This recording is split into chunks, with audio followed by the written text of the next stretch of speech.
અરવલ્લી જિલ્લામાં તંત્રની નીતિ અને રીતિના કારણે શિક્ષણ કથળતું જાય છે. જાગૃત નાગરિકો રજૂઆત કરે છે પણ કોણ સાંભળે છે? વિકાસના દાવાઓ કરતી સરકારના ભ્રષ્ટ બાબુઓના કારણે સરકારનો છબી ખરાતી જાય છે.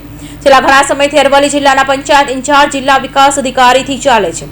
કાયમી જિલ્લા વિકાસ અધિકારી ના હોવાને કારણે લોકોની સમસ્યાનો ઉકેલ નથી આવતો.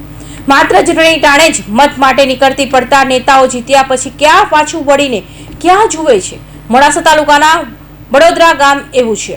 પાયાનું શિક્ષણ આપતી આંગણવાડી અને પ્રાથમિક શાળાને લઈ ગ્રામજનોમાં ભારે રોષ વ્યાપ્યો છે. આંગણવાડીનું મકાન હોવા છતાં આરોગ્યના જર્જરિત મકાનમાં બાળકોને બેસાડી આંગણવાડી કેન્દ્ર ચલાવવામાં આવે છે. કાર્યકર અને તેડાગર કર્મચારીને મનમાની અને ઉચ્ચ અધિકારીઓના આશીર્વાદથી કર્મચારી બેફામ બન્યા છે. બાળકોની સંખ્યા ઓછી હોવા છતાં ઓનલાઈન ખોટી હાજરી પૂરી ભ્રષ્ટાચાર આચરવામાં આવતા હોવાના આક્ષેપો ઉઠ્યા છે. બડોદરા ગામની પ્રાથમિક શાળાને લઈ પણ ગ્રામજનો એ નારાજગી વ્યક્ત કરી રહ્યા છે. શાળાના મધ્યાહન ભોજન યોજનાનો પણ બાળકોને પૂરતો લાભ ન મળતો હોવાનું ગ્રામજનો જણાવી રહ્યા છે. ત્યારે તંત્રના અધિકારીઓ કુંભકર્ણ અને નિદ્રામાંથી જાગ્યા ન હોય અને જાગ્યા હોય તો જાગીને જુઓ કે તમારું લશ્કર ક્યાં લડે છે. સરકાર લાભાર્થીઓ માત્ર અનેક યોજનાઓને અમલમાં મૂકે છે, પરંતુ યોજનામાં થતા ભ્રષ્ટાચારના કારણે લાભાર્થીઓ વંચિત રહી જાય છે. તમામ યોજનાનો લાભ મળે અને ઉચ્ચ અધિકારીઓની ગામની મુલાકાત લેવી પણ ગ્રામજનોની માંગ ઉઠી છે. મારું નામ બામણિયા વિક્રમભાઈ રણછોડભાઈ, ગામ બડોદરા, તાલુકો મોડાસા, જિલ્લો અરવલ્લી. અમારા પ્રાથમિક શાળાની બહુ વિકટ અને પરિસ્થિતિ ઊભી થયેલી છે. છેલ્લા 2 વર્ષથી 3 ઓરડા ખંડિત કરવામાં આવ્યા છે.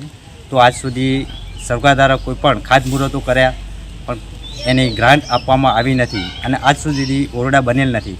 તો એના કારણે જે નાના બાળકો મોટા બાળકોને જોડે આવતા હતા એ આવવાને બદલે 2 પાલી સ્કૂલ થવાથી મોટા બાળકો વહેલા આવે છે અને નાના બાળકો મોડા આવવાને કારણે શિક્ષણ ખોરવાતું જાય છે. તો સાહેબશ્રીને નમ્ર વિનંતી કે 1 પાલી સ્કૂલ થાય અમારી અને શિક્ષકો દરરોજ પૈકી હાજર રહે તો પછી ખ્યાલ આવે કે બાળકોનું ભણતર કેવું થયું. આંગણવાડીની શું પરિસ્થિતિ? આંગણવાડીની પરિસ્થિતિ સાહેબ છેલ્લા 10 વર્ષથી એકદમ કન્ડિશન ખરાબ કરીને મૂકી છે. 9-10ની અંદર સરકારથી દ્વારા આંગણવાડી મકાન બનાવવામાં આવ્યું હતું, પણ આંગણવાડી કાર્યકરના મનમાનીના કારણે પોતાની બોયો ચડાવીને તેમને આંગણવાડીમાં બાળકો લઈને બેસાડ્યા. આજ સુધી બાળકો બેસાડ્યા નથી. અને આરોગ્ય ખાતાનું જે જર્જરિત મકાન આવેલું છે બરાબર, એની અંદર છેલ્લા 12 વર્ષથી બાળકો બેસી રહ્યા છે. તો એ જર્જરિત મકાનમાં બાળકો છેલ્લા 12 વર્ષથી બેસવાનું પોતાનું મકાન હોવા છતાં પણ એમાં નહીં તો આંગણવાડી કાર્યકરની મનમાનીના કારણે સરકારશ્રી દ્વારા આપેલા મકાનની હાલત ખરાબ થવામાં આવી છે.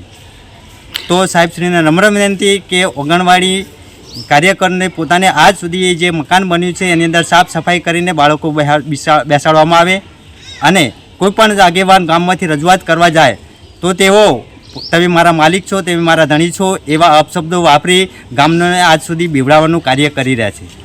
તો નમ્ર સાહેબને અમે વિનંતી કરી રહ્યા છીએ કે તેઓ તાકીદે તપાસ કરી અને કાર્યવાહી કરવા બાબત આજ સુધી તેડાગર દ્વારા 7 મોવાળાની અંદર કોઈપણ બાળકોને તેડાગર દ્વારા બોલાવવામાં નથી આવતા.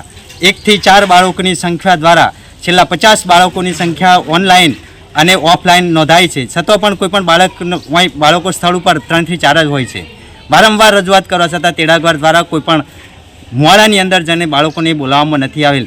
છેલ્લા આંગણવાડી ચાલુથી તોથી આજ સુધીમાં મકવાણાના મોવાળાનું એક પણ બાળક અમારી આંગણવાડીમાં 1 કલાક પણ માટે આવીને બેસ્યું નથી કે કોઈ તેડાગર તેઓ જઈ નથી. અને એ નમ્ર વિનંતી છે કે સાહેબ કે રૂબરૂ 2 મોવાળાની મુલાકાત લઈને તપાસ કરવામાં આવે. અત્યારે હાલ આંગણવાડી કાર્યકરના તેડાગર કોણ છે અહીંયા ગામના જ છે? હા, પ્રોપર સ્થાનિક ગામના જ છે તેડાગર.